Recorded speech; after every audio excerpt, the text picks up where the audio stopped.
All right, Nick's here now. All right. Good evening, everyone watching on YouTube. Welcome to the Storm Hunters podcast pre-show show. We've got Reed Timmer coming on at about 7 o'clock, and I know that's what you're all here waiting for. But to start things off, we wanted to just have a little SKstorm chat, following up our podcast that we had. When was back in April, I believe it was, right, Ryan? I think it was the end of April, yeah. Yeah, so we did a prediction show then as well, and I went back and listened to that and wrote down what the predictions were. Now, correct me if I'm wrong, but was the first tornado this year in Saskatchewan, did that end up being on July 5th, or was it earlier? I can't even remember, to be honest with you. This has been pretty slack year. Yeah, we're going to go with it being July 5th. And so the predictions were, we had Nick and Ryan on, and they all made predictions. Nick made the prediction of June 14th would be the first tornado of the year. Natani made the prediction of June 10th. And Ryan made the prediction of June 7th. And I was actually the latest in June. I predicted June 19th. So if July 5th was the date, I win. Just going to put that out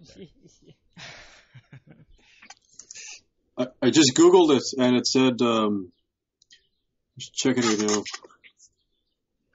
It looks like July 5th. All right. By Outlook. Yeah. From the earliest. I still have nightmares about that day because I could have been on the storm and I chose not to go. And then I sat, looked at pictures afterwards. Yeah, it was brutal. Not fun. Hello, Nick Schenher. How are you tonight? Hello? Hello. Can you hear us on your end? I can hear you. Can you hear me? Yep, we got you loud and clear. Yeah. All right. Awesome. I'm doing just well. Yeah, well. Speaking of July 5th, I wanted to talk about that day a little bit. What, if anything, surprised you guys about that particular storm, and the tornadoes that unfolded on that day? From the 5th? Yeah. Where did I end up that day? Oh, yeah, that was all six tornadoes or whatever. I had to work that day. I didn't get off work till 2:30, so I was like really late to the game. I made it up to Ituna and hit a nice little system there that nailed me with, I think it was like quarter-sized hail or something like that. That was about the chase I had that day. Yeah, I was about 15 minutes, 20 minutes late for the show. I got hit by hail that was a little bigger than quarter size, but I decided to pull back a bit and have that storm come to me instead, and got a good spot where I could observe, but nothing happened after that, and then it fell apart about an hour after I was monitoring it. So yeah, what was interesting about that day is that pretty much there were no Saskatchewan-based storm chasers who got on it, and we had, except for Craig Hiltz. Craig Hiltz was on it out of Swift Current. Everybody, all the other chasers that I know of that got on that storm came here from Alberta earlier that day. Yeah. So that was a little embarrassing. Yeah. Right in our own backyard. Yeah, because Braden Morzo got all 6 as well, I believe. Yeah. Yeah. And one of the interesting videos that he got was this beautiful tornado roping out right in an open field. It was quite the footage. Ryan, you've been chasing on July 23rd and 24th in Dominator 3. Can you tell us a little bit what that experience was like for you? This lot safer than the truck or car for that matter. But no, it was quite an honor and an experience for sure. It's get to use the doors and be able to sit in 100+ winds and not actually feel it was kind of a safe feeling. What is the adjustment do you go through any kind of an adjustment when you're go from riding shotgun, say a regular vehicle to that vehicle? Is there any sort of big adjustment that you have to get used to?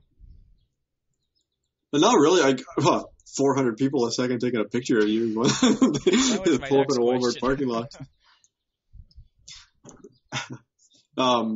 Mostly it would be like the truck. I'm cautious, a spot from a safe distance, that sort of thing. You don't want to get caught in stupid situations. Where I guess with the Dominator, you can get hit by baseball-sized hail because it's not really going to do much damage to you. That's something I want to put to Reed is how he, what his thoughts are, or how. I figure he's probably used to it by now, but when they're chasing in the Dominators, just how crazy does it get when you're stopped somewhere? I mean, I've seen photos, I've seen it on live streams. Everybody just stops what they're doing to look at these vehicles. Yeah. Well, we almost caused an accident in Regina. We were just driving straight. I think we were going south when we first entered the city. I don't know what street. And some lady was turning the other way and slammed on her brakes to look, and the car almost rear-ended her. Because people just gotta keep driving. Yeah, exactly. The next thing I had on my list here was to put to you guys is predictions for the rest of the season. We're at the end of July now. Anybody got any thoughts on what the rest of the season will hold? I mean, it's been overall a pretty slow year. We've had a couple active days, and other than that, it's just been slow.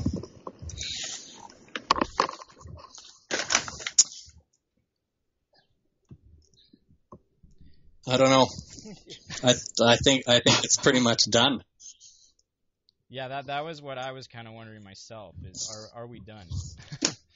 Looking at the long range models, I mean, you'll always have days in August and maybe some in September where it gets hot enough to create thunderstorms, but yeah, I don't know. It's doesn't look like there's a lot of great potential, although I haven't checked the models in a couple days, but certainly the GFS wasn't saying there would be too much going on over the next couple of weeks, this is prime season, so if it's not going to happen now, Who knows?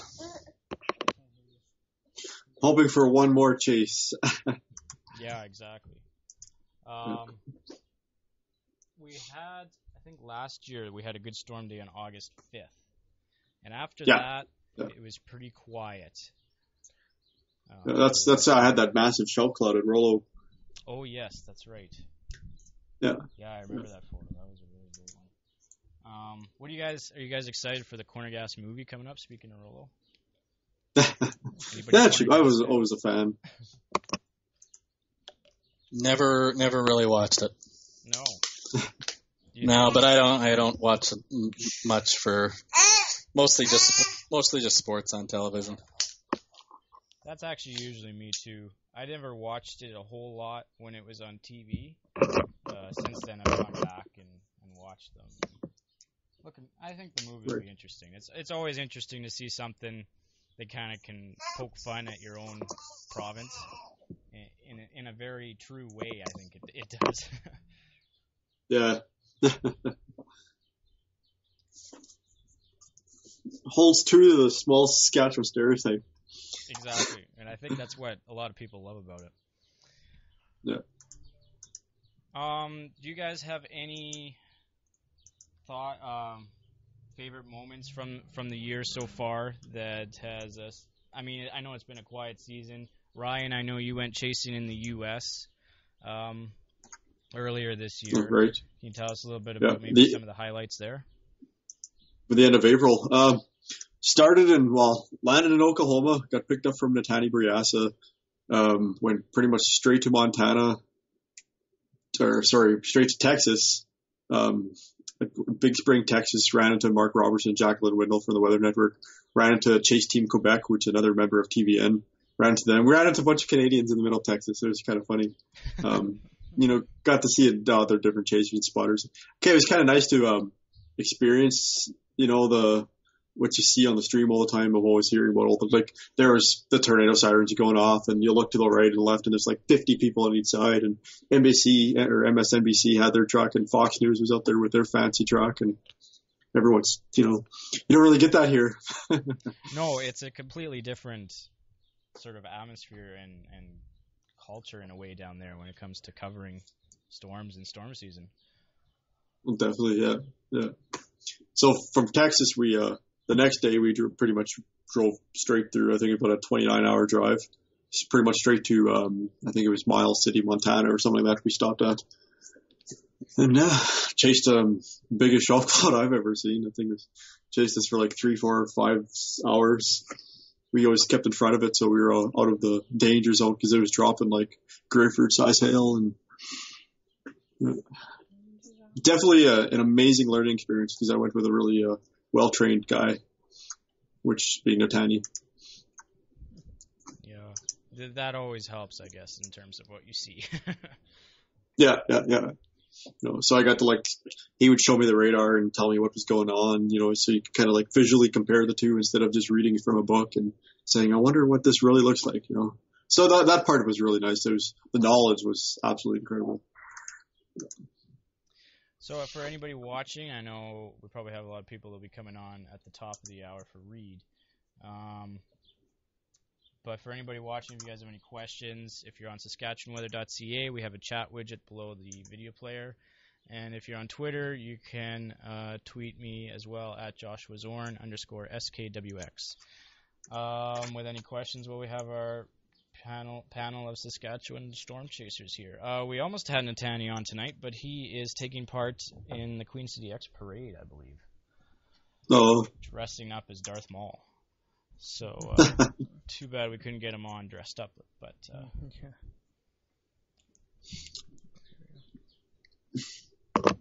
Hey, I'll be back in 90 seconds. Sounds good, Nick. All right.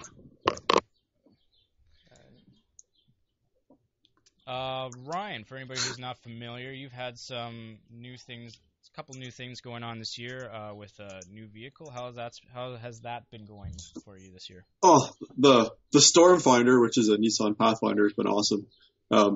Lot more weight supplying than a Nissan Sentra, which was great on gas, but I'd rather take the safety over gas. But sometimes not at these prices, but whatever. We've got plans for big upgrades to it. We're going to be putting a hail guard in it over the winter, hopefully, and it'll be covering all the windows. It's going to be running either on a electrical system or a HIN system. We haven't figured that part out yet, but just making it more safer and secure to be out there. Yeah, so how many chases have you gotten in with it so far this year? I think my first, other than chasing that flood that we had on June 29th, which was technically the first time I think I got to use it. June 27th was my first chase. I headed between Mooseman and Verdun, Manitoba, and that's when I had the three funnel clouds down there. So next to that, we had our flood shortly after that. I did some driving around, did some reporting for CJME News Radio that day, talking about all the different places that were affected by the flooding. And then on July 5th, I think that's pretty much it this year. Yeah, we've been really limited too. Steven and I, we chased together last Thursday. And we were a little late to the party on that one. I would have liked to have been able to dive south to Assiniboia because I was seeing photos from you guys on that storm. And I was like, man, I want to get to that. Unfortunately, we didn't get on the 24th there. And right. And unfortunately, we didn't get out until it was a little close to Regina. So what we ended up doing was just sitting east of Regina and streaming this shelf cloud as it came in, which was pretty neat to see. It was the best structure I'd seen really all year. But it was so fast moving once it formed into that squall line. So what happened in Regina that day? I had a friend text me when we were out down by Assiniboia, text me. He's like, I looked over my house. He lives in Regina and he's got 2 funnel clouds right over his house. And then when we drove into Regina, we stopped. We were down beside down by Earl's restaurant there. There's that home building place out there, Home Depot, whatever it was. Anyways, there's stuff blowing over the place, and Brandon Morzo and I came out and helped them move their stuff around, and because there's cardboard laying in place, and so it looked like some powerful wind came through there. Yeah, we didn't. We did our best to stay out of the core of that storm until I knew whether or not there was big hail in the thing. So we blasted. Right. We blasted west. Well, northeast, and stayed out of the core for as long as we could. The most reports I heard from out of Regina that day was heavy rain and probably some wind. Flooding. Yeah, and that's kind of been the story with Regina and any quick storm is there's always some form of flash flooding, whether it be underpasses or whatever. But I don't think much happened other than some high winds and some rain. But it was interesting. Okay. I went back and looked over the radar a couple days after, I guess, and once it formed into the squall line, it weakened quite a bit on the radar once it got to the Regina portion, because this was a north-south squall line, basically slowly moving northeast.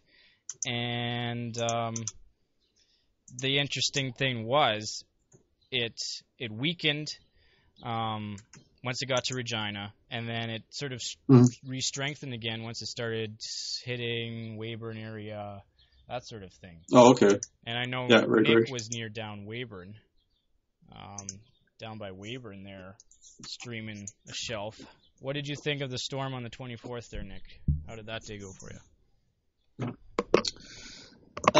It went all right. We started off by earlier in the day, like around 1 o'clock. By 1 o'clock, we were in Weyburn, thinking that things would pick up some speed there 3 or 4 hours later.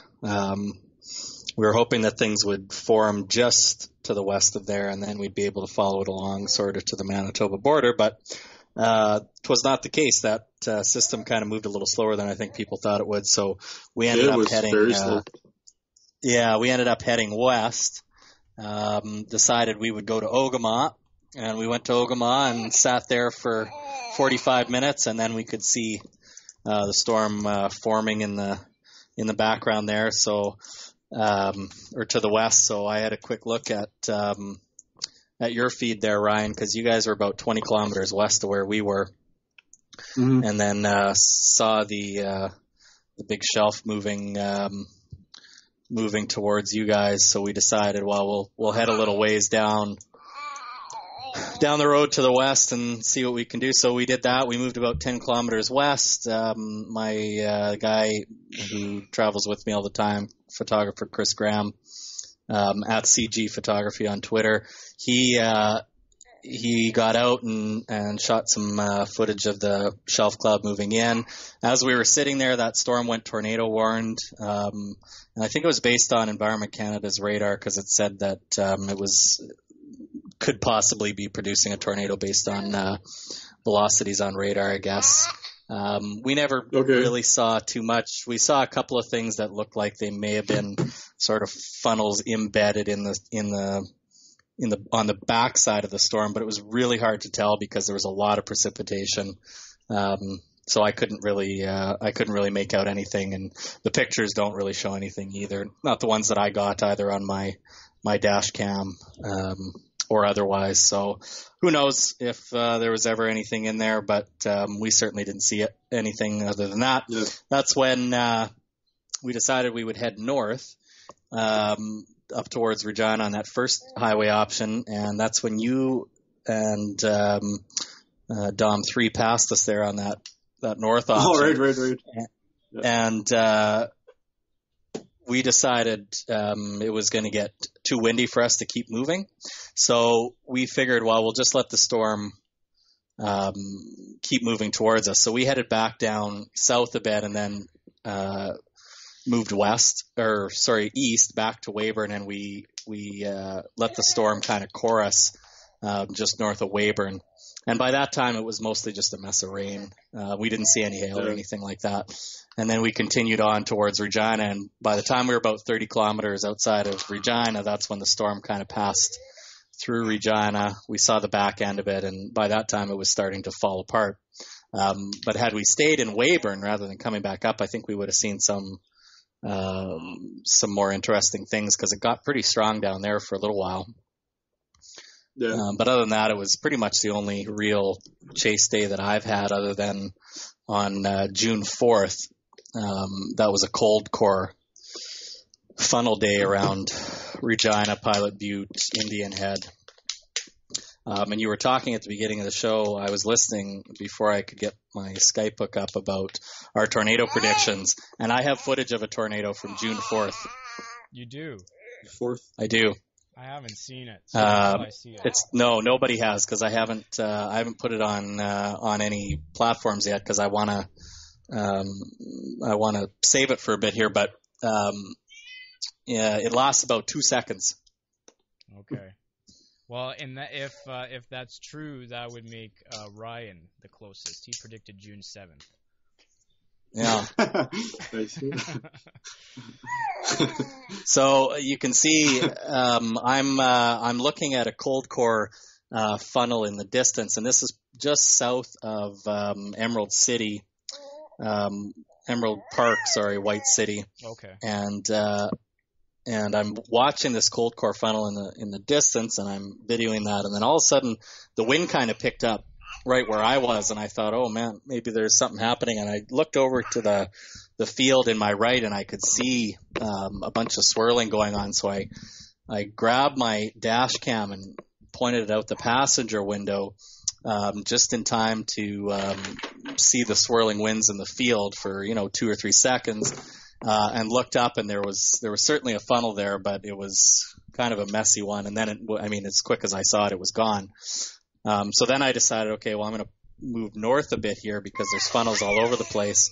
And I was able to sort of videotape a cold core funnel that was forming actually right over top of my car there. That video is on YouTube if people want to check that one out. It's a brief 20-second video of a rotating cold core funnel just sort of right above my car, but that one never touched down. Cool. Very interesting. So yeah, it was interesting. I was listening to our predictions earlier, and I was thinking, well, how late it took for the season to actually get going compared to when we predicted it to really get going. Yeah, the problem was there wasn't enough heat and there was too much moisture. We got that all that flooding, and we didn't really have any heat. I mean, it rained and was cool for a long time, right? So, Yeah, exactly. And when you have to rely on the sun in order to get storms going in the prairies rather than warm Gulf of Mexico air mixing with mountain air, it has to get pretty hot, and there has to be daytime heating, and there has to be lack of convection during the day so that the atmosphere heats up, and all of these things need to come together out here, and that just never really happened until the end of June, beginning of July even. So, all right, guys. I think it was May 23rd was the last 30 day in Yorkton that we hit 30 degrees. That was the day before I went to Oklahoma. We haven't hit 30 since. Wow. That's an interesting stat. Yeah, that's, often, I mean, even in all of July, not even have one 30-degree day, that's really weird. Yeah. Close today, but no. All right, guys, get your questions ready, and those of you on the chat as well. Jesse Walters, do I have you on the call here? Yes, hello, good evening. Guys, I don't know if you know Jesse, but he's a chaser buddy of mine from Illinois. That was a last-minute addition to the call here tonight. So, Jesse, get your questions for Reed ready if you have any. Sure. Because I think we have him here.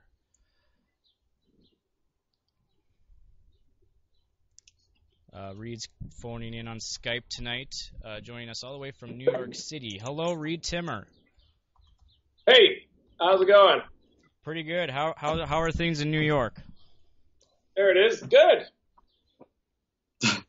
Pretty good.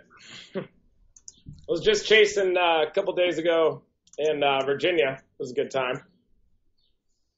The terrain was tough. I'll tell you that right now. But if you get on the scenic overlooks, then you're good to go. How are you guys? Doing awesome. Can you hear me? Pretty good. Yeah. Can you hear me? Doing great.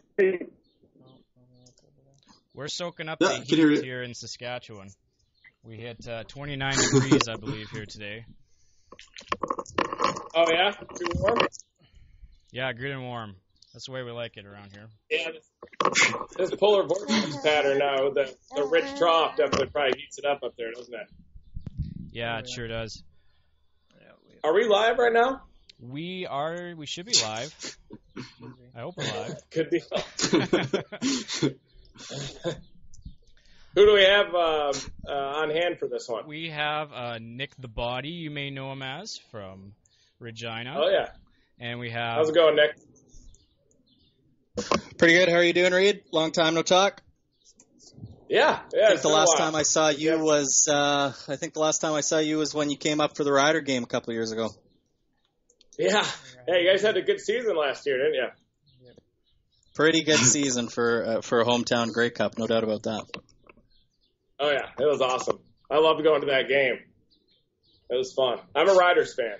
I'm an OU Sooner fan first, Detroit Lions fan second, and the Riders are third. The Lions, though, I think this year it should happen. A lot of talent, but the Lions have a bad losing culture there. And we also have Ryan Crouse, a.k.a. Yorkton Storm Hunter. Hey, Ryan. Hey, Reed. How's it going? Good. Perpendicular to the ground.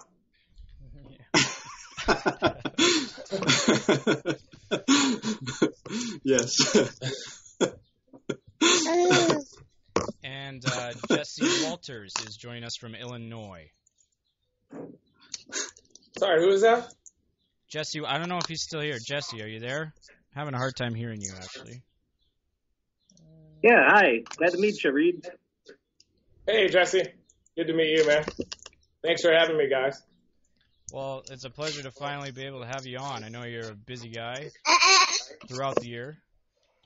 Not too busy this time of year. It looks like I'm heading back to Oklahoma first thing in the morning to cover the flooding event down there. It could be like 4, 6, maybe even 8 inches of rain. Wow. So I'll be streaming live down there. Sounds great. So yeah, that's about what we got in the southeast about a month ago. Was some places were getting 8 inches. Yeah, nothing close to the flooding that you guys had over there. I saw Sean had some big problems in this place on Crooked Lake out there.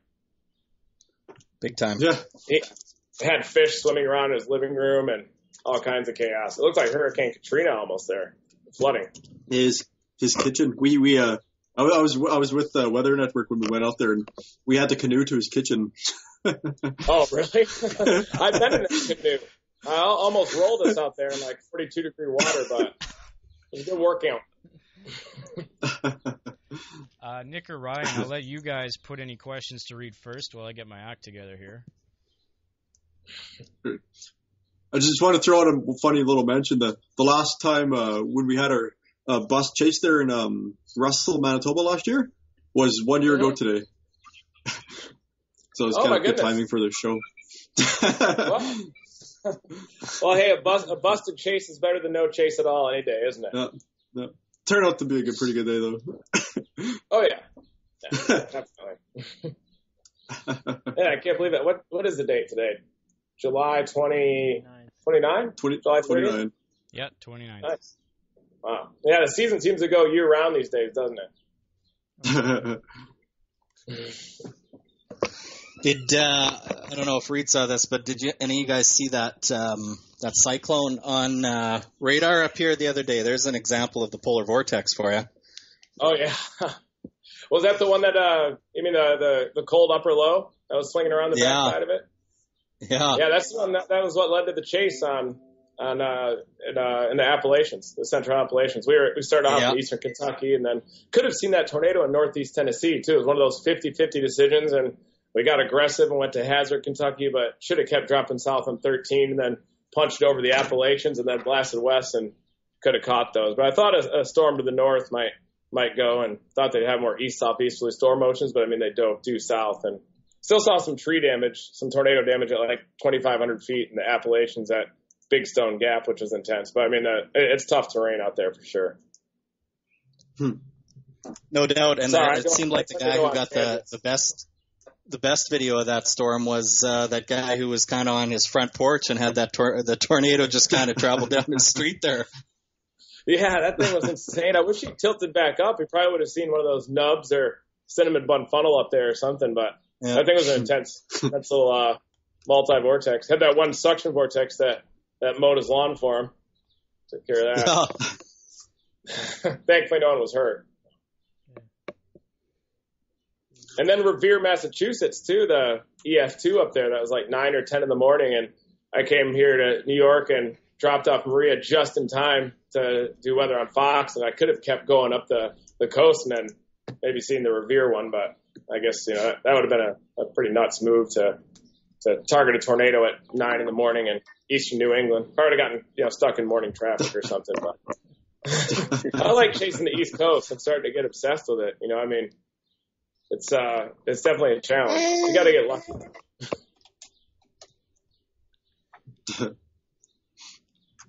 So you guys are definitely killing it. I was checking out your website more. I've checked out a few times actually over the years, and see you guys are doing a web series and everything too, which is awesome.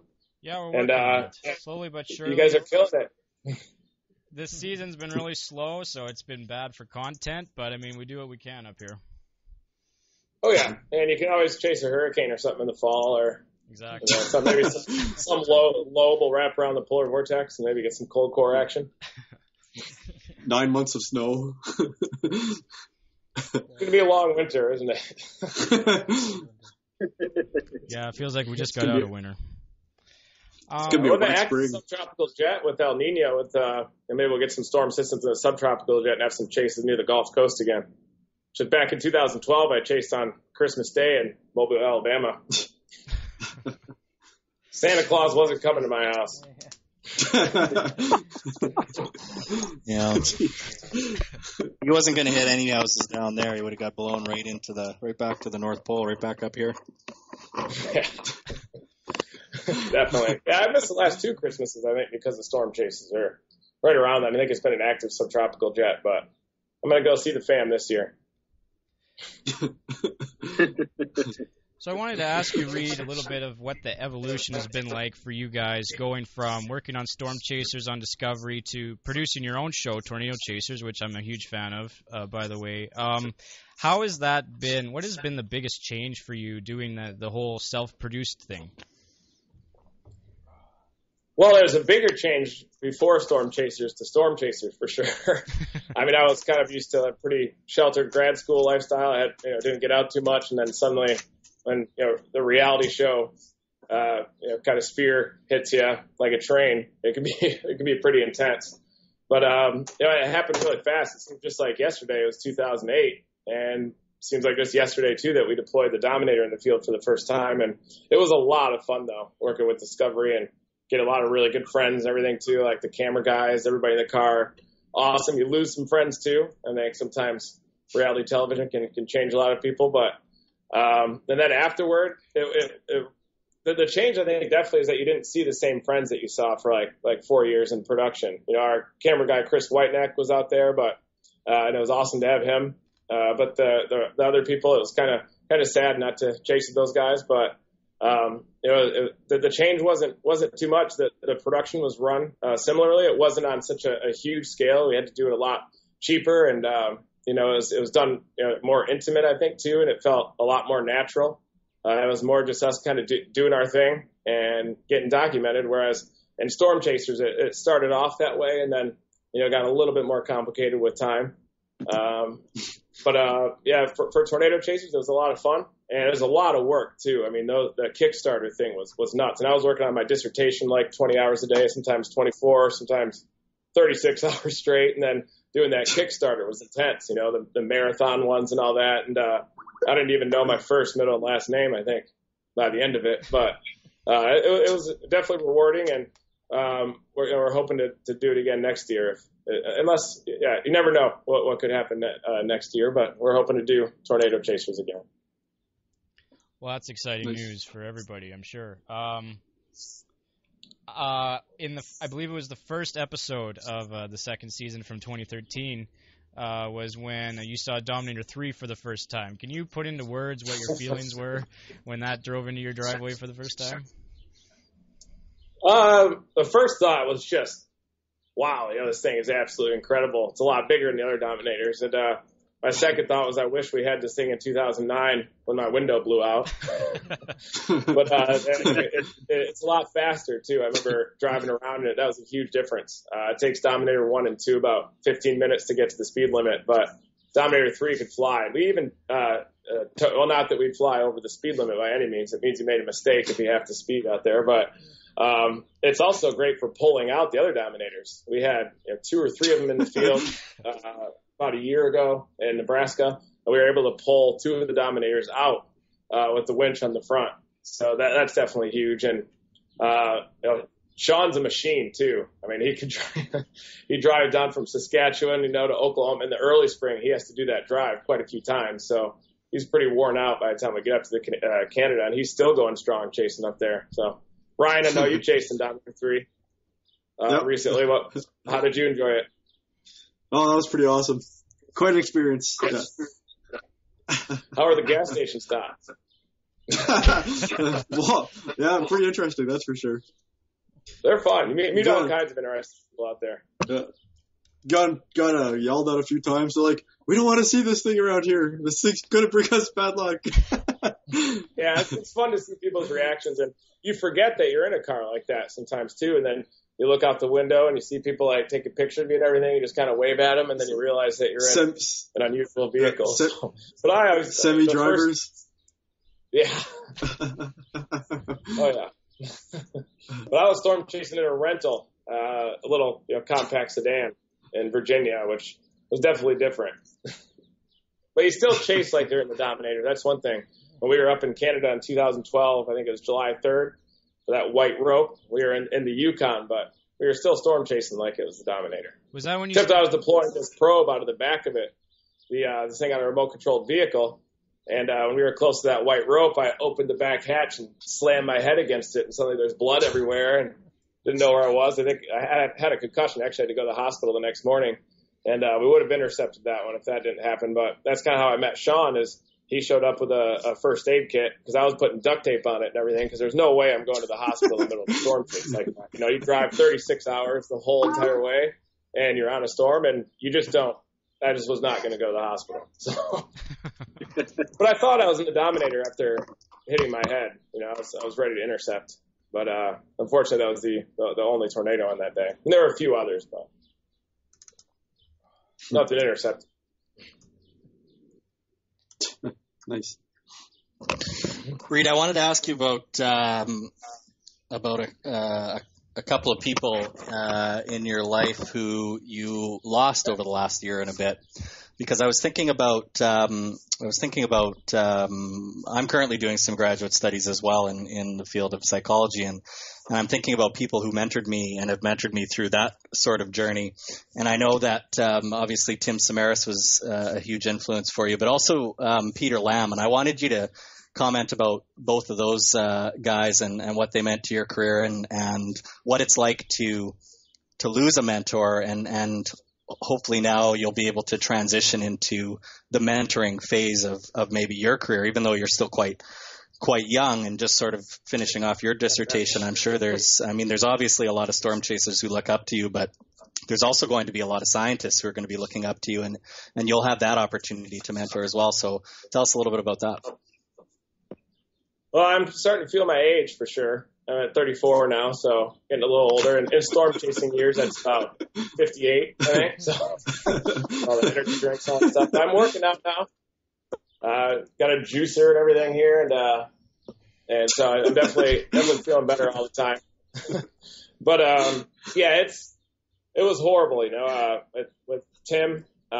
He's always been someone I looked up to, and he's a pioneer in our field. And one thing about Tim is he's a great guy too, really nice, genius too. I mean, the guy was a self-taught engineer, built the Kahuna camera, the probes. He measured the world record pressure fall in 2003, Manchester tornado on June 24. And we were actually on the same tornado. So that was my first real encounter with Tim Samaras. And when we were backing up, I was a little worried because it's kind of an optical illusion with a wedge. When you look straight up, it always looks like it's coming toward you.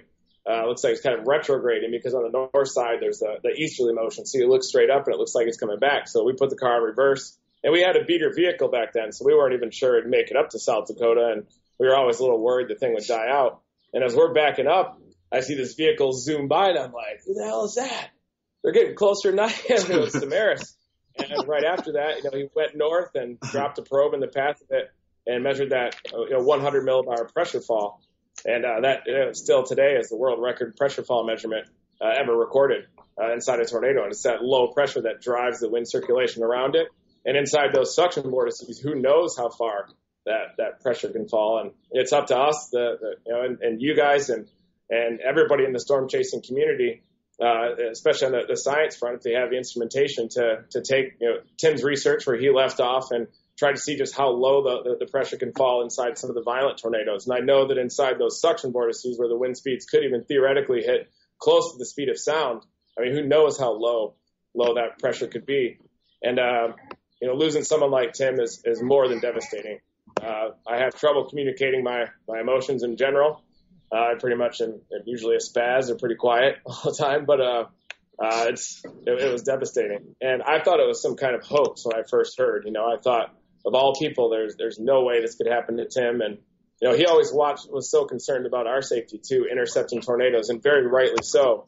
And that meant a lot. That he was genuinely concerned for us, and we became friends through working on Storm Chasers, and had a lot of plans for the future too. And he's someone that definitely motivated me to do the science, because I always got close to tornadoes over the years. I was always broke and didn't have any instrumentation, but it was people like Tim that motivated me that if I'm going to get close to tornadoes, I want to attach a number to what we're experiencing and deploy instrumentation inside tornadoes, because an intercept just for the sake of intercepting is not worth it unless you can come away from it with data deployed inside a tornado. And intercepting a tornado is a little overrated when you're inside of it too, but I think that we're kind of getting more into the probe deployment type phase, which is also inspired by Tim. And to lose a scientist like that, not only are we going to we take a huge hit in the scientific and storm chasing community, but we lost one of the great people in storm chasing. And it seems to be happening a lot too. My really good friend, my late friend, Andy Gabrielson, one of the best storm chasers I know as well. In addition to Tim, he lost his life to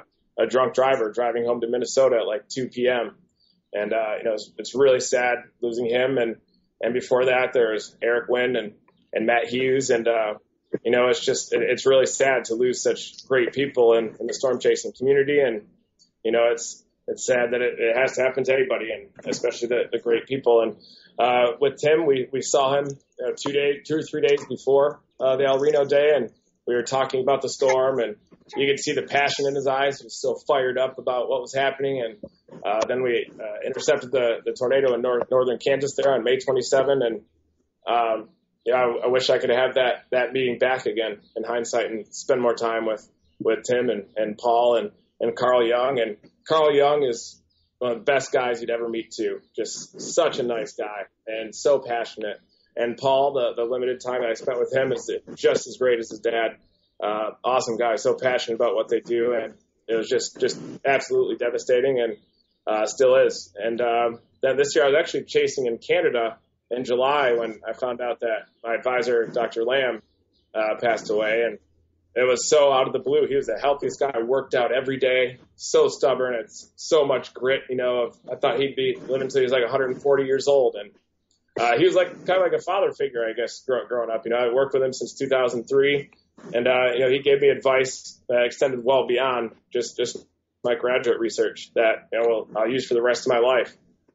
Pretty much the work ethic, accomplishing things, doing research, writing journal articles, even writing professional emails, even things in my personal life. Dr. Lamb was a great mentor, and it was also devastating. And he's also the only person that's read my whole dissertation in full. And I was really motivated to give him that dissertation that he was patiently waiting for, and it's even more sad that I can't see the look on his face, and I dropped that 300-page document on his desk. But now I'm definitely gonna regroup and finish what I started and dedicate it to Dr. Lamb. So I've been in school way too long. It's been about 16 or 17 years now. So I have to finish that dissertation. It's about 99.9% completed.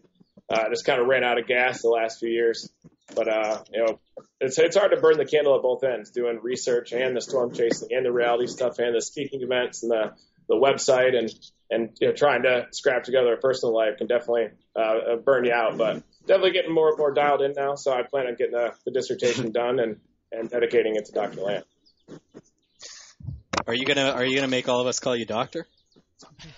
No, definitely not. I'm not doing it for the title. I can tell you that right now. Dr. T.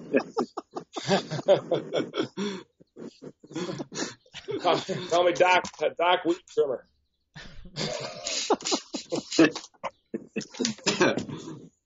I heard that one in kindergarten for the first time.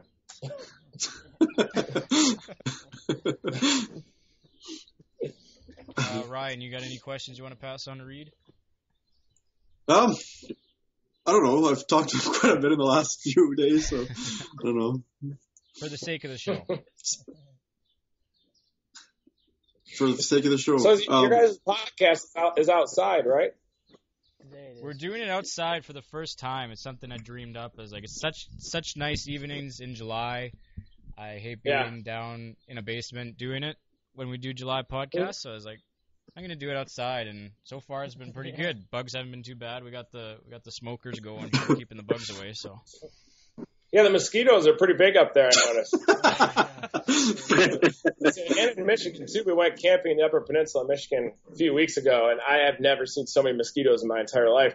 And this is kind of interesting and related to climate, is it's one of the most active seasons in history for mosquitoes around the Great Lakes region because of all the snow melt and all the ice and everything. There's so much standing water that you just get lit up like a Christmas tree out there by mosquitoes. It is the state bird of Michigan, too, I think. But I do have experience. When I was chasing Saskatchewan, I have never seen bugs that big. And there's actually one time we were chasing north of Swift Current. Sean and I were up there, and we were underneath a high base circulation. There was rain going all the way around, and you could look up and see it. And then suddenly I see these vortices, and I'm like, Sean, we got a multiple vortex in front of us. I'm freaking out. He was like, Reed, those are bugs. And it was actually there were mosquitoes and midges like circulating up and little vortices going all the way up. I think they're getting trapped inside the rain. And you only see that in Canada. I love chasing up there. I've got you on video when we ran into each other, and you pull up beside us, and you're like, "These mosquitoes, they're like birds. They're freaking huge." And you're just yelling at all the mosquitoes. And normally they don't like me, because I think they must have bad blood or something. Normally they'll land and immediately fly away, but I think there's so many in Canada and there's such competition for food that they'll even come after me. Send them to Reed. That's like drinking Mr. Pibb instead of Dr. Pepper.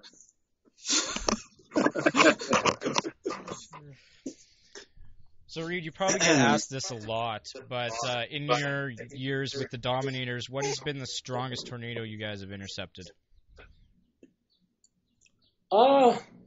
It's kind of weird because it was a rope tornado in terms of wind speed that we measured. It was on June 5th, 2009 near LaGrange, Wyoming, and it was roping out. It started off as a really big, stout tornado, but we had some fog up issues with the windshield of the Dominator. We didn't have the inner windshield wiper. We had a blower system, which was supposed to get rid of the condensation. And so anytime we tried to punch through a hail core, the whole entire thing would fog up, and we'd have to get out with a Swiffer mop, in a raging hail core, getting pounded by golf balls and manually defog the windshield. And so we were a little bit late getting on it, but it was roping out. It was coming, moving more southeast. It was a sidewinder. So it was coming our direction, and I thought we overshot it, but then we dropped the vehicle to the ground, and the thing hit like a freight train. It was probably the first one that we were directly in the middle of, and I can't describe to you the power I knew a tornado would be strong when it hit the vehicle, but it definitely felt like almost a solid object hitting the vehicle. The whole thing was shaking back and forth. We measured 155.2 mile per hour wind in that tornado, and then the one that blew out our window was 138.8 miles per hour when that suction vortex whipped around the backside and hit us. That one was definitely intense in terms of the ear popping. The pressure fall was really intense inside the June 17, 2009 tornado in southern Nebraska when it blew out our window. And I think it's because it was intensifying. It was really rapidly intensifying. So maybe the pressure fall precedes the wind acceleration, but our ears were popping, and the engineer in the back that operated the radar had a stream of blood coming down his ear. And our camera guy was like, Chris Whiteneck was like, Mick, your ear's bleeding. And this was before the window blew out. And he had clogged sinuses. So the really low pressure fall actually blew out his eardrums.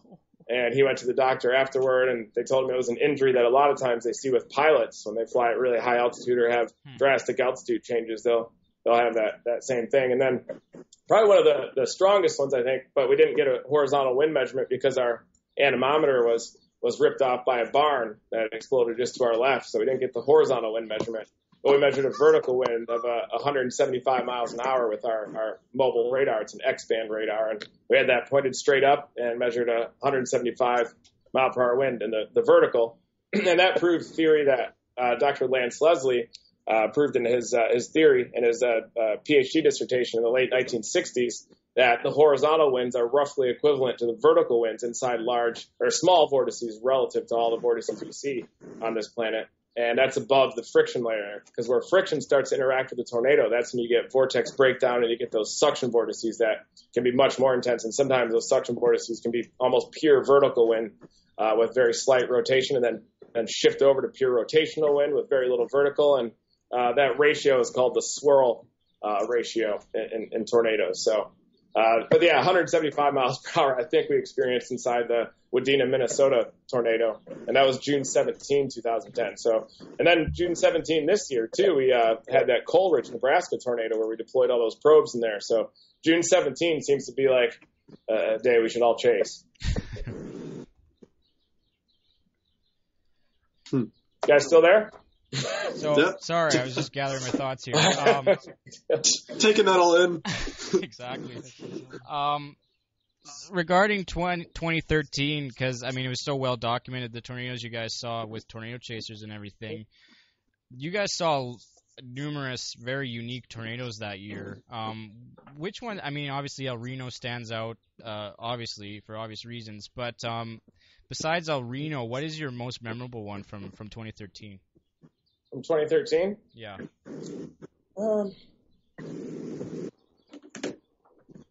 Probably the tornadoes on May 19th, 2013, the one near Edmond that we intercepted. And on that one, it crossed I-35, and that was in Oklahoma, Edmond, Oklahoma. There's a big outbreak there when Shawnee, Oklahoma was hit, and there was loss of life there as well. And, yeah, the one on May 19, which was it May 19? Yeah, definitely May. I should know my dates. That means I'm getting old. But we intercepted that tornado east of I-35, and a tree was ripped up from the ground and shot straight up like a rocket. And also Jim Cantori, another one of my mentors, was with us in the Dominator, and that was his first tornado that he intercepted, and he was reporting live to the Weather Channel as we were going inside that tornado, which definitely must be a first. And he's awesome. His passion for weather is as real as it looks on television. I can tell you that right now. But the Moore tornado, I didn't see that one. It seems like every tornado that misses my house by a mile or less, I miss over the years. There was one in 2003, on May 8, 2003, where I went all the way to northern Nebraska, and it missed my apartment by 3/4 of a mile. So if I would have set up a tripod in the backyard, I would have seen that one too. And we didn't see anything that day, and ended up hydroplaning and did 2 360s with 5 of us in the vehicle, and somehow Joel pulled us out of it. I remember, and hydroplaning is very dangerous, so any new storm chasers that are watching this, make sure you drive slow on, if there's any heavy rain whatsoever. Hydroplaning is probably the most scary thing that I face up there, storm chasing, and doing those 2 360s and seeing the cars in front of us and the cars behind and the cars in front of us, and then over and over again was one of the most terrifying experiences of my life. And time definitely slows down, and we were heading straight for a ditch on the right. And I remember thinking, this is going to hurt really bad. Then we swung back the other way and almost went to the other ditch, and we were going 80 miles an hour. So it would have been extremely bad if we got in an accident, and that was definitely a learning experience. I'll go about 20 miles an hour if there's any heavy rain now usually. And unless in the Dominators, though, they're a lot heavier with the big tires, so we've actually never hydroplaned in the Dominators, which would be disastrous for us and everybody else on the road too. So we have to be very careful for that. It had its good test on the 24th. That squall line was driving through. On the 24th, it had a good test. Yeah. No, it didn't hydroplane. No. It was a good test. Oh, good. We have a question on our live chat for you here, Reed. Somebody says, living here in Ohio, we have encountered numerous tornadoes this year that have not been warned in major areas. What is causing the quick development, and how can we be proactive to it? There are a lot that have been warned too, but It's possible that the false alarm rates are definitely a concern, because if you overwarn storms, then that'll make people too lackadaisical about the warnings. They won't take them seriously, and so you don't want to give overwarn at all. You want to have the perfect number of warnings, but you also want to get it perfect every single time. But they will spin up fast, and sometimes they spin up so fast that they're not seen by radar and don't have spotters in the ground, and it could produce a tornado when there's not enough time to warn. And I think that it's important to be aware of the environment ahead of these storms. And if there is an environment of 200, 300 0 to 1 helicity and a lot of CAPE and no cap, or even little CAPE and a lot of shear and low LCLs, if there's an environment that's favorable for tornadoes and you have an isolated surface-based cell moving into it, maybe it's good to warn, even if there's a hint of rotation showing up on radar, because it can spin up non-linearly. But the Weather Service does an incredible job down here. I mean, how they do it, I don't know. I try to keep up and make just posts about tornado warnings, and I've done it all night, and I feel like I've been hit by a train the next morning. So I think that the Weather Service does an incredible job with the tools that they have. And, sometimes there aren't storm spotters underneath these storms, and sometimes the rotation is too small that it can't be picked up by radar, or it's too far away. But I think the key is that there needs to be proactivity with the people in the path of these storms too. If there's a chance for severe weather, have your weather radio out, be really close to a shelter, have a safety plan in place where you're aware of all the shelters and safe zones near your location. So if it does strike really fast, you can get in that shelter or take the necessary precautions. So it's not always just the Weather Service. It's also the people in the path of these storms that need to make preparations and do work in the off season to get a weather radio and get a safety plan in place. But we're going to keep getting better as technologies improve, and there's more and more storm spotters and storm chasers on the ground now supplying severe weather reports. And now with live streaming video, that eliminates a step. Whereas before you had live streaming video, or even before you had the internet, I think I got my first cell phone in like 2005. So before that, you had to use ham radio, and you have to describe to Weather Service personnel or news media what you're seeing, and then they have to interpret it, assess its validity. And the good thing about live streaming video is that they can watch it themselves and make the call based on what they're seeing through the live streaming video. And I know you guys stream live and everything, and it's such a huge tool, and I think it's the future of storm reporting. And so people always ask me, are there too many storm chasers out there? Is it a pain and all this stuff? And first of all, I never see traffic jams when we're underneath the tornado, which are underneath the mesocyclone, which is a good thing. I mean, I rarely see anybody out anyway, at least, when we're really close to the tornado. When we're far away, it's great to see all your friends and everything. And I think that the more eyes that we have on these storms, the better. And so these days, with all the storm chasers that we have in the field, yeah, it might be inconvenient for the people that chased originally when they're used to the roads being completely empty. But for the greater good, you have more eyes on these storms, and it's very rare for a tornado to go unseen and, more importantly, unreported these days. As long as all those storm chasers stay safe and know what they're doing, I think that's key. But it'd be hypocritical for me to judge anybody else on their safety, especially in the first 5 or 6 years. It took me a long time. I feel like I didn't know what I was doing those first several years. So it's a good thing I made it to here now and have armored vehicles, or it could have been ugly there the first 5 years. So you mentioned the warning systems in the U.S. and how advanced that is. In your experience with Canadian warning systems, and we've talked a lot about this within the Saskatchewan Storm Chaser community on the show, what does Canada need to do to improve? Like, what has your experience been with the warning systems and technologies here in Canada? Well, they have gotten a lot better. The first time I chased there was in 2006. The first tornado was in 2007, that June 23rd, 2007, one near Pipestone. And, I'm used to chasing really with no data, and almost prefer it sometimes. So it's fun going up into southern Canada with no data and just relying purely on your eyes. And one thing I feel about data is it doesn't always help you find the storms, but it makes you aware of the ones that you're missing. So it kind of just pisses you off when you're out there.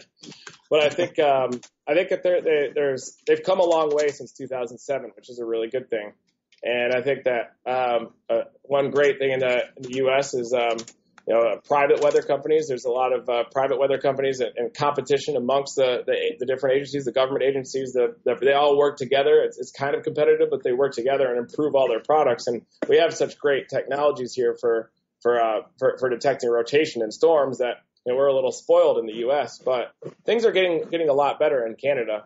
And the one thing I noticed back in 2007 is a tornado warning a lot of times wouldn't get issued unless there was already one on the ground. And it's good to issue one, but you'd like to issue most tornado warnings before they touch down, if you could. But the technologies are a little bit lacking. But the radar technology isn't as bad as you might think. I think that you can still see the rotation on radar. You can see if there are supercells. You can assess the environment and the path of the storms using the RAP analysis. But I think that updating all the radars would be a huge undertaking. But I think that'll happen at some point in the future. And I think that Environment Canada and the Weather Network does an absolutely incredible job with the information and the tools that they have. And another huge development in Canada is all the storm chasers that are chasing up there now. And it used to be that you'd be all alone next to the tornado. And, a lot of times they wouldn't be warned, or they'd be outside of the radar coverage. The radar beam couldn't reach them to see the rotation. But now with all the storm chasers up there, there's a lot more eyes underneath the storms. And I think that if everybody works together, Environment Canada, news agencies, and the storm chasers and emergency managers working together in perfect harmony, I think that you can limit a lot of the loss of life in the path of these storms in the U.S. and in Canada. But I storm chased in Argentina back in 2009, and they have one weather service office for the whole country, from Patagonia all the way up to near the Amazon. And that's a big-time struggle up there. And radar data is just absolutely lacking. So the U.S. and Canada are leaps and bounds ahead of a lot of places in the rest of the world. And ideally, places like Argentina, South Africa, Bangladesh, Northeast India, China, all those places. It'd be great to see WSR 88D type radars across the world, or even higher resolution than that. That'd be awesome. Ryan or Nick or Jesse, I'll give you guys this opportunity to pass on any questions while I go through the chat questions here. Go ahead. Hello? Lou? Yeah, I have a few questions, if that's all right, Reed. Sure. Let her rip. Awesome. I remember, I want to say a few months ago, I think you mentioned something about like a mobile RC kind of probe that would be released underneath Dominator 3. Or the RC vehicle, or I thought it was. This was a while back, so please forgive me if I'm wrong. I thought it was something that deployed from underneath Dominator 3 that would drive towards the tornado and thus be intercepted. That was probably the RC vehicle drone that we were making back in 2012. The Dominator 2 broke down in Odessa, Texas, so we had to take a regular vehicle out chasing.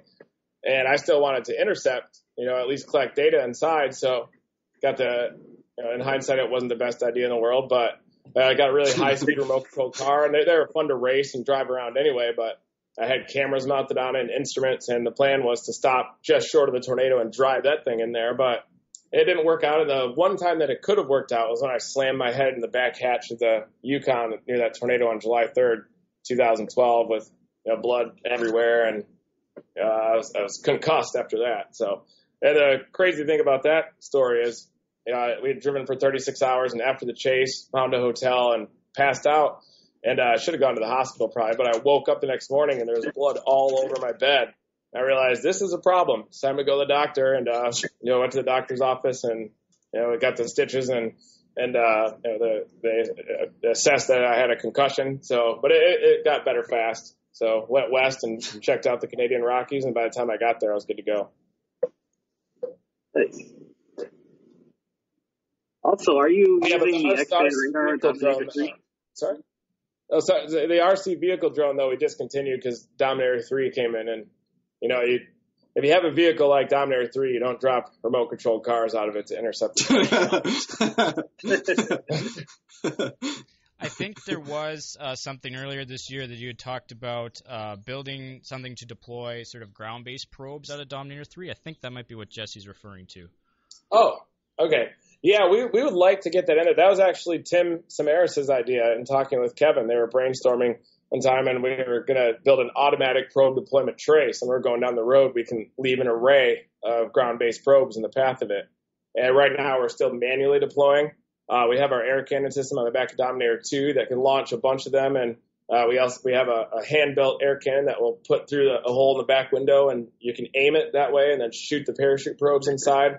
And then we have one ground-based probe that will pick out of the back and set it on the ground right now. And then we also have these Zorbs, which was an idea from a storm chaser on our team, Bill Beach, that we came up with over the winter. They're these transparent spheres. And they're built for humans, actually. So humans will get in these Zorbs and they can roll around and stuff in there. And we saw that and said, why don't we make a smaller version and put an instrument pack in there with a camera? And those actually worked on the Coleridge, Nebraska day, the day after the twin tornadoes, which I think was one of the strongest tornadoes I've ever seen for sure. On that day, there was about 7,000 cape, all kinds of shear, and just a beast of a tornado. It's a good thing that it wasn't in a populated area. And, those probes work so far. But we really want to get the automatic probe deployment tray going, if not next year, the year after. But we have a limited science budget these days, so we'll need to figure out something.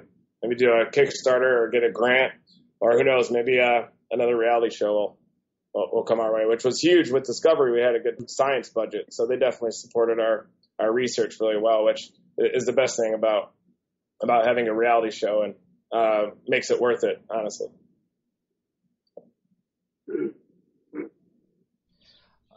We have a question. Any plans of a Dominator 4 in the future? Somebody's wondering on the chat. Oh, yeah. My master plan back in the Discovery days was to keep churning out a Dominator every single year, because the more Dominators you have, the more data points you have. So we'll hopefully be building Dominators until we're in our triple digits in age. We probably won't get to 100 Dominators, or we've also kind of wanted to make like a big mothership, and then deploy mini Dominators from that. Go in like little one-man Dominators, lean back in. So thought about doing single man Dominators. Who knows? Sounds like a I'm good a dreamer.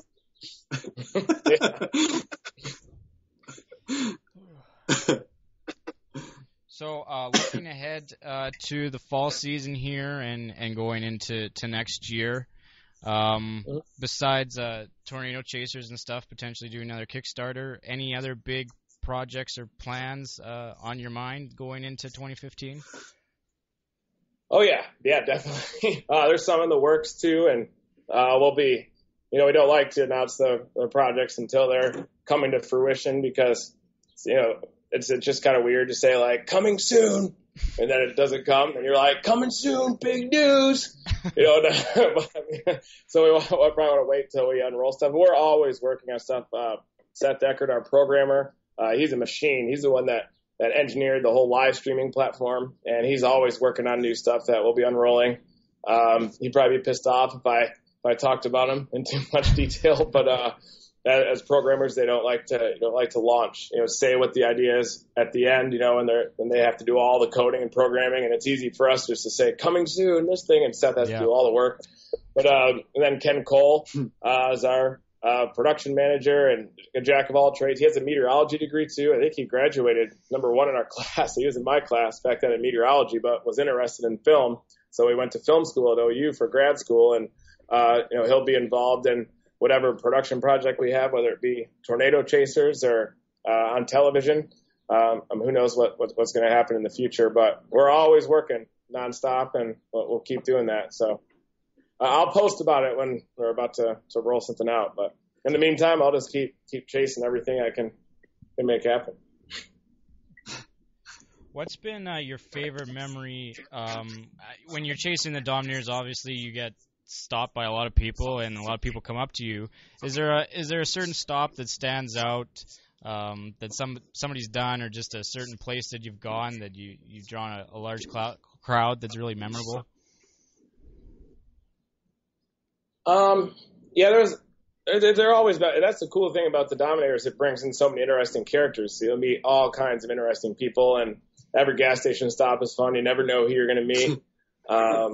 There's so many. I think that my favorite stops are just the ones on the side of the road when you see your storm chasing friends. You don't see them throughout the year. We don't, as you guys know, we don't really have normal lives. So it's fun to see friends on the side of the road, and especially those that you haven't seen in a while, and talk about the storms and storm chasing in general. And it's always fun to see people out there. But I'm trying to think of the most memorable stop. I remember. There was one in Canada. We were running out of gas, and we were live streaming back in 2012. The gas stations are a little further apart up there, and I think someone was watching our live stream and saw that we were running low. And just as we were petering out with gas, we saw someone standing on the side of the road with a gas tank.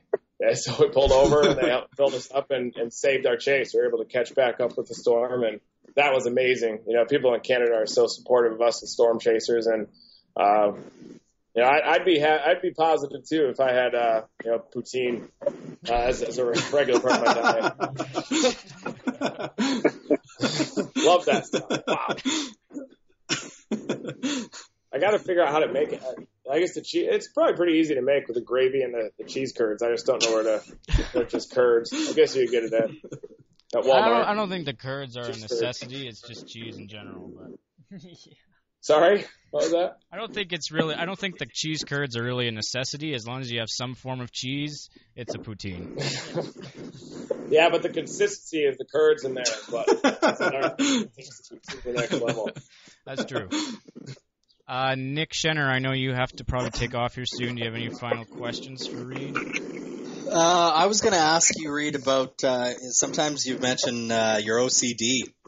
Tell us a little bit about that experience for you. Do you have a actual diagnosis of that, and how does it affect you? No, I don't have an actual diagnosis. I like to consider it a hyperfocus.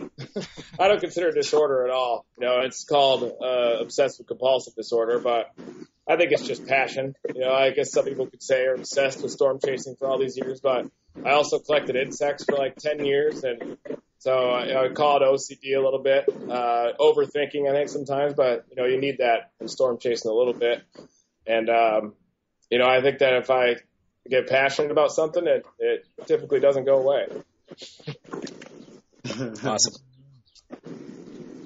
What is your, this question just came to my mind actually, I know you've chased a few hurricanes and such in the last several years. What's the biggest challenge that you face when you're planning, to tackle a storm like that? You're breaking up a little bit there, but I think it was about hurricanes and the differences in preparing for a chase like that, or? Yeah. I love chasing hurricanes. Sometimes if you chase like a Cat 1 or something, it's just like a lot of horizontal rain. And honestly, you could probably just stand in a squall line and it'd be about the same. But, I chased, the first one I chased was back in 1999, I think it was. It was Hurricane Floyd in eastern North Carolina. And back then we didn't have cell phones, and I wasn't old enough to rent a car, I found out when I got to Charlotte, North Carolina. So we had to take a taxi out to Wilmington. And I saw this guy that was checking into a hotel there. His name was Ernest, a really nice guy. And his mobile home was under a mandatory evacuation. It was out near the Cape Fear. And he was like, hey, you can watch over our home, near the coast if you want. So I asked him if we could stay there, and document it. So he drove us all the way out there. And we had to ride that out in a mobile home, which was pretty intense. The windows blew out. The whole thing was shaking. There were floodwaters all the way around. Had no phone, no cable. It was pitch black.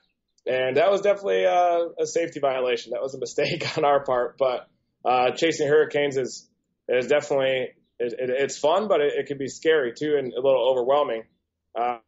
Especially if you're in a parking garage for like 3 days surrounded by floodwaters, and you encounter all kinds of crazy things when you're chasing hurricanes. Like in that parking garage, there were wild boars, there were spiders, snakes, all kinds of animals were had the same idea as us to seek shelter in the overpass and ride out the storm. So there's all kinds of potential dangers out there, like you get attacked by a wild boar and stuff like that, which would be bad. Have to pull a Bear Grylls maneuver on it. But yeah, you have to kind of Justin White too, who we storm chased with, is like a survival expert. So he was heating up cans of non-perishables with magnesium and alcohol or something, baby wipes, and just like built a fire out there and stuff. And so you kind of have to use a little bit of survival stuff and use some Boy Scout skills, I guess, beyond tying knots, which is fun. And make it a snow cave almost like we did in Superstorm Sandy, which I guess is a Frankenstorm. It wasn't really a hurricane. It was kind of a blizzard, but same kind of deal. You're definitely immersed in the conditions for a long time. And the last thing a storm chaser ever wants to do is become a victim of a storm and exhaust their resources out there. You just want to go out there and help out and document the storm and provide reports. And you never want to be the person that has to get rescued. And honestly, if I ever got in trouble, I probably wouldn't call anyone. I would just try to get myself out of it myself, and I couldn't, and so be it, because I'll never take resources away from the people that truly need them. But we saw carjackings one time in Hurricane Rita in 2005, like right in front of us, and there's really nothing you can do to stop it or you're going to get shot. But a lot of times the only people that are in the path of a hurricane are storm chasers, criminals, police officers, and an interesting group of people that stay behind for hurricanes. So you don't only have to deal with the storm, but there's also a human element involved there. And Hurricane Katrina, that devastating storm down there, was an interesting experience. It involved a high-speed chase of a rusty dump truck. And I'll get in and I can talk about that in another podcast if you want, but may not want to cover that right now. It wasn't our fault. It was a misunderstanding. But I had to ride that one out in a jail cell until the I came, and they thought we were looters because we were in a regular Honda Accord, and this rusty dump truck that was following us was actually the chief of police in Slidell, Louisiana. And so he was almost running us off the road, and I thought this was some lunatic, that was trying to steal all our camera equipment. So of course we're going to run away from an unmarked rusty dump truck. And we see police officers coming in the distance, so we're flashing our lights to let them know that there's this freak in a rusty dump truck chasing us. And they come up and do this sideways slide. They all hop out, and there's 6 guns surrounding me, all around the car. I was with Simon Brewer. He was on the Weather Channel for a while. We used to chase hurricanes a lot together, and I'm just putting my hands up, and I'm like, I'm a storm chaser, and there's a gun like this far away from me. They pull me out of the vehicle, and I look behind, and the rusty dump truck is parked right there. And this big chief of police gets out. His face is bright red, and starts just roughing me up, slamming me against the side of the car. I look over at Simon, and he's just laughing at me. I guess he couldn't help it. And he's like, I want DNA tests on these guys. Don't let them out till I get back. And they bring us to the jail cell, and all the inmates were out of their cells helping out, when the hurricane came. So Simon and I were the only people in this little 3-foot by 3-foot cell. They wouldn't even acknowledge me. I was trying to communicate with them, let them know I'm a storm chaser, but they wouldn't even make eye contact. It was like I was being treated like an animal. And it took like 2 hours until the chief finally got back. And then they let us out, and then we're all friends. Like, there was like night and day the second he got back, and they let us out. And like, we told them all about the meteorology of the storm, and it was like they were happy to have storm chasers there. But by that time, the floodwaters were too high, so we couldn't drive our Honda Accord out. And the floodwaters kept rising, and I had to wade out in those floodwaters and carry our chainsaws and all our equipment out of the car. And I looked down and saw this clump of fire ants that was swarming and everything. And if you bump into one of those, it'll cover your body and just absolutely light you up, which would be horrible. And, so we got all our survival equipment, the food and water that we needed in a bag, and had to leave a lot of stuff behind and just watch our car basically get submerged and start floating.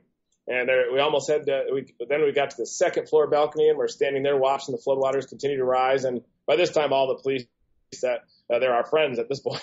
We were riding it out together, and then we almost had to go up to the roof when it kept getting the water kept rising and rising. And it was after the storm had passed, the water sloshed back from Lake Pontchartrain, so the winds had died down. And then after a while, suddenly all these fishing boats just appeared out of nowhere, and we caught a ride on a fishing boat. And they wanted us to go to this conference center where we'd probably have all our survival food and stuff. I mean, who knows what would happen there. So we just decided to walk it out. We got on an elevated railroad track and walked about 5 miles, climbed over all these trees and everything. And I started walking west. It was getting dark out. We thought there would be alligators and all kinds of animals forced out by the floodwaters that tried to take us out. But I put my thumb up, and the first car that drove by, a guy in a red truck, picked us up and drove us to Hammond, Louisiana. And we squatted in a hotel there because all the employees were gone. No cell phones worked or anything. And so we just had to stay in this hotel. We found an open room. There were no open rooms anywhere, but you just kind of found open shelters and you just sleep there. And then the next morning we woke up again and started hitchhiking. And the first guy picked us up and drove us to Jackson, Mississippi. And I finally called my mom and found out that she had filed a missing persons report and doesn't like it when I chase hurricanes anymore. But definitely learned a lot. The good thing with the Dominator is we won't get mistaken for looters when we're out there driving around. I think a lot of people lose their cool in the path of these storms, and I probably would too if I was, based in the path of a Category 5 like that. But it's a long story, and it was a misunderstanding, and in hindsight, it's kind of funny. I wanted to ask you about when you first got into storm chasing, what was your mom's reaction? Was she supportive, or was she kind of hesitant? She was always very supportive of the sciences. In fact, I wasn't even allowed to play sports growing up because she saw it as a distraction. So I was just pure science Olympiad, oboe, Boy Scouts, school, everything was just pure. I wish I had played more sports and had a little more balance. But, I mean, it was also good to encourage the sciences, too. And I went down to Oklahoma and just started storm chasing on my own. I didn't even have a car down there, so I kind of hitched rides with my friends and didn't know what I was doing at all. Saw the F5, the first F5 to hit Moore, Oklahoma on May 3rd, 1999. And it was before the research came out that it was more dangerous to seek shelter underneath an overpass. So we were in a soft top geo tracker, and we abandoned our car and got underneath an overpass, got covered in mud. Thankfully, it wobbled a little bit to the left and missed it. And then I went back home that summer, and I thought, I'm all independent now, and I can storm chase whenever I want. And there was a high risk in Nebraska, and I was working at the golf course at the time and had to drive all night to get out there. So I was packing up my Plymouth Reliant in my garage, and my mom came out, and she's like, "What do you think you're doing?" I told her I'm going out to chase this high risk. And she's like, "No, you're not." And I was in a 1985 Plymouth Reliant. That was my vehicle. It had a blown out muffler, so it sounded like a Harley going down the road and could have died at any second. But she's like, "Don't call me if your car breaks down." And but I said, "I'm going anyway." I've already seen an F5, I've already storm chased, so I got in the car and drove off. And that's the first time that she wasn't, or that's the last time that she wasn't supportive of it. But I mean, she's just worried about me, going out there. And I'd be worried about me too if I was her at that time. And she's still a little worried. But I went out there and 15 minutes down the road, I called her from a payphone and everything was good. And she's been very supportive of storm chasing, but she doesn't like the whole intercepting thing. And after the Coleridge, Nebraska tornado, for example, she'll send me a text and be like, "What do you think you're doing, Reed? That's asinine," or something like that. So usually after we post the video, she'll send me a text message that's pretty funny, but she just, probably just blocks it out now, I think. We have a question from the chat for Reed. Do you have any plans to investigate patterns of weather in the UK? Yeah, I studied there in 2000, 2001 for almost a year at Reading University with an exchange program that University of Oklahoma had. And actually there was a storm out there that it had a tornado warning or the chance of having a funnel, and it had a really nice base. And I tried to chase it on foot for as long as I could. It wasn't moving too fast, but it didn't produce a tornado. But I'd love to chase out there. And Argentina again, maybe this fall with El Nino kicking in. And I've always dreamed of chasing tornadoes in Bangladesh. Some of the strongest, largest tornadoes in the world happen there. Eastern Australia would be a good place to chase. I've always wanted to chase a typhoon in Southeast Asia as well. And who knows, maybe Europe too. I'd love to chase out there, some big tornadoes, but they're not quite as predictable as out here in Tornado Alley. Ryan, anything else to add here? I got a message from Nick Dreschman, who's another TVN chaser. He said that it was a fan that asked him. He goes, "What made you get fascinated with weather?" Well, I was actually really deathly afraid of thunder and lightning when I was really little. In fact, I slept with my light on. I was afraid of the dark too, so I slept with my light on until I was like 9 years old, maybe even like 15. But I think that when you're afraid of something, it can quickly turn to intense curiosity. And for as long as I can remember after that, like maybe 5 years old on, I just watched the Weather Channel nonstop. I love severe weather. Anytime a severe thunderstorm warning would get issued, I'd freak out, run around the house, and try to grab our big outdated VHS camcorder and try to shoot it. And I loved lake effect snow too, growing up in Michigan. So like whenever northwesterly winds would happen, I'd have to watch in the south sky the dark cloud bands streaming off Lake Michigan where they get like 2 feet of snow, and at our place we'd get nothing. It'd just be like 10 degrees Fahrenheit. And no snow. So when I got my driver's license, as soon as I was 16, when other people were sneaking out and go to parties and stuff, I was sneaking out to chase lake effect snow squalls in Michigan. So that's kind of how I started, and always wanted to be a storm chaser. I actually wrote a letter, I think, to the Weather Channel back in the day when I was really little, and said I want to mount a Doppler radar on top of my car. How do I do that? How do I get into storm chasing? And they responded with this form letter, it was like from their legal department or something, that said, "Don't ever storm chase. It's way too dangerous. Leave it to the professionals." And then they gave me a list of a couple tour companies. And I think that was back in the early mid-'90s or something like that. And I also wrote a handwritten letter to Tim Marshall that I still have. And he responded much more differently. He responded with all these videos and everything that I watched nonstop, and a really supportive letter from him that I still have.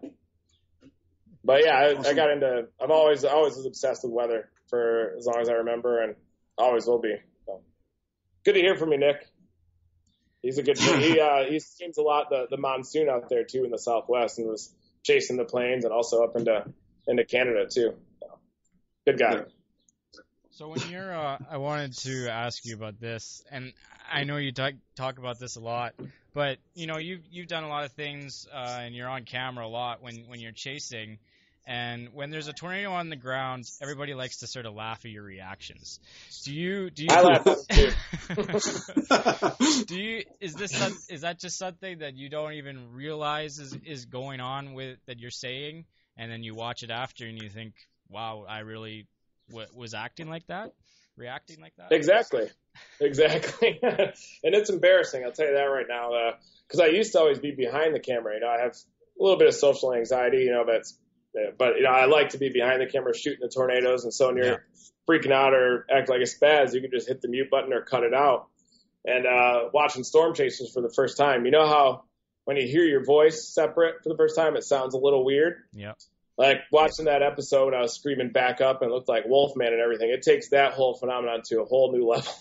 I think I was curled up in the fetal position, you know, just when I was watching that. And, you know, but I don't take myself that seriously, you know. I mean, I laugh at it, and I laugh at other people's comments too, you know, which I think they're funny.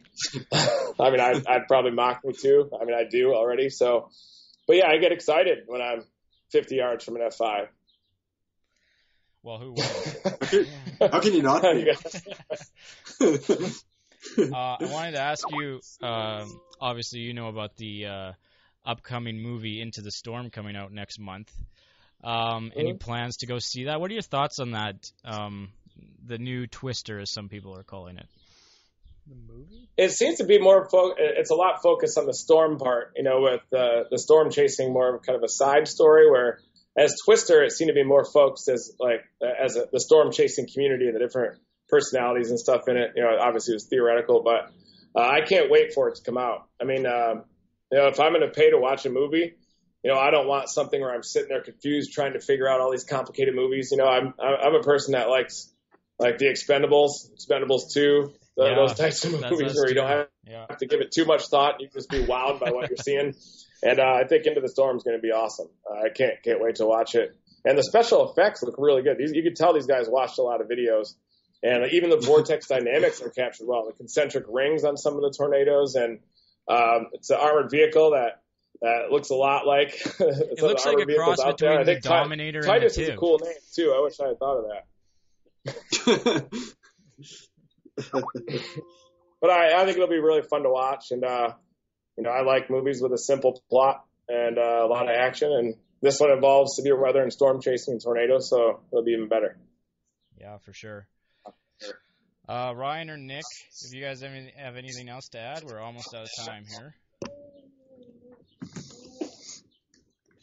No, I don't think so. Nice talking to you as always. Hopefully our storm season isn't quite finished up here yet, but judging by the long-range models, it looks like it's going to be hot and sunny, so I'm going to get my tan on instead, I guess. Yeah, I need to get mine on, too, honestly. Did some extreme rollerblading today, but it wasn't too sunny. But yeah, with this rich trough pattern, I think it's going to be tough because so much warm water in the North Pacific right now that it keeps trying to force this the ridge trough pattern across North America. But you can get some perturbations in there and break down that ridge. So I'm definitely not counting out the Canadian prairies. I fully plan on making it back out there for the next month or two.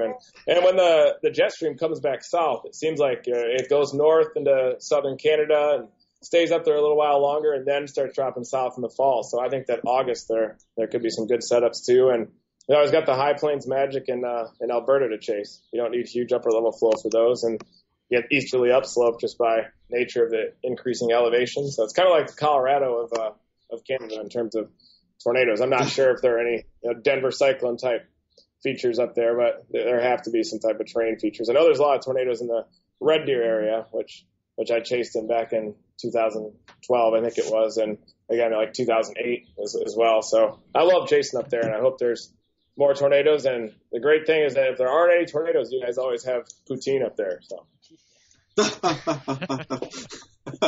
True enough. Yeah. Got to build up your fat for the winter. Yeah, we all know it's That's wrong. why I kept mine all summer, so that's good. Too much sitting around waiting for storms. When Thank you drive more miles than a trucker, it's hard to stay in good shape.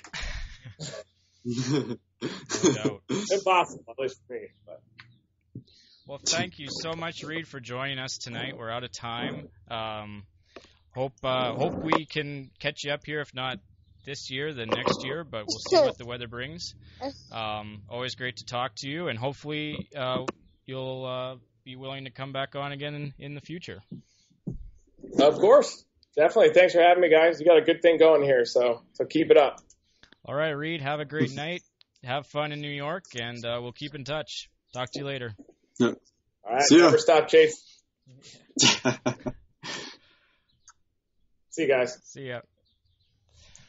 All right, everybody. Thanks for watching this special edition of the Storm Hunters podcast outside and with Reed Timmer. Can't get much better than that. So thanks for all your comments and questions. Sorry if we missed some here and there. We do our best to get as many in as we can. And we will keep you posted in terms of storm season moving forward. It's a slow season up here in Saskatchewan, but provides opportunities to do podcasts, which we always like the opportunities to do that. So, Ryan, what are you up to in the next week? Are you getting your tan on? I'm not sure yet. I got my lawn mowed today, so that's a bonus. First time this month. I think I need a goat. They're handy in terms of what they consume, but they're not so handy in terms of what they put out. So you kind of sacrifice there. Yeah. I'll probably be starting my season 2 of the Go Show pretty soon, I hope. Now that chasing's out of the way, we can focus on the paranormal side of chasing. All right. Well, I guess that's it. Steven, you're going on a little vacation next week here? Yep, going to Echo.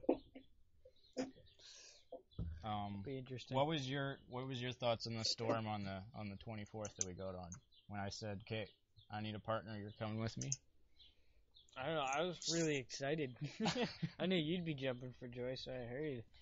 Because we haven't really had a storm barely ever Not this season. Yeah, this season. This season's been a dud, and I'm still looking for a good lightning show. I haven't seen a good lightning show in at least 2 years around here. And I know other people who have commented they haven't seen a good lightning storm, at least in the Regina, southern Saskatchewan area, in years. And it's a really peculiar thing because you're used to on a July night seeing a good lightning show. So that's the only thing I'm really missing. Although I'm still kicking myself over that July 5th day because I was literally about half an hour away from that tornado. And chose not to get on that storm because I thought there was going to be something else just a little more in range. I didn't want to commit to it. And turns out we should have. But you live and learn. That's part of the fun. Yeah, you live and learn, that's for sure, with storm chasing. Well, our thanks to Ryan Crouse, Nick Schenher, Jesse Walters, and Reed Timmer. And thanks to all of you for watching. If you missed any of the show, we'll have a recording up tomorrow. We'll also have an edited, condensed iTunes version for you That's something we've been doing the last few months. You can check that out. I get the link on our website, SaskatchewanWeather.ca, and stay tuned to Facebook and Twitter for more details on podcasts moving into the winter season. Probably we don't have any more podcasts planned for the summer, but definitely once winter rolls around here, we'll keep looking at getting more great guests for you to interact with and talk to. So hoping to set our sights on maybe Greg Johnson and Ricky Forbes next. So it'd be great to have them on. I wanted to ask, I was going to put this question, Ryan, to you and Nick in the first half hour there, but I didn't get to it. I came across this interesting Twitter profile today that says, Stop the Tornado Hunters, it's called. And my understanding of it is that somebody is who obviously chooses to remain anonymous, thinks that Greg Johnson's new web series with CMT is going to make the chaser community appear reckless. And my question was, do you think they can really rightly say that when all there has been is a 1 minute trailer for the show? You can't really say nothing without seeing footage. Yeah, I think they've released a 1 minute trailer, and I don't really get the premise behind that. I think if you're concerned about some people making storm chasers appear reckless to some people, I mean the people who really follow the storm chasing community will know there are a lot of chasers who are not reckless out there, but there are some people who I think that ship's already sailed in some ways in terms of reckless behavior. I don't think I don't know. It'll be interesting to see. I have a lot of respect for Greg and what they do, and I'm looking forward to the show personally. But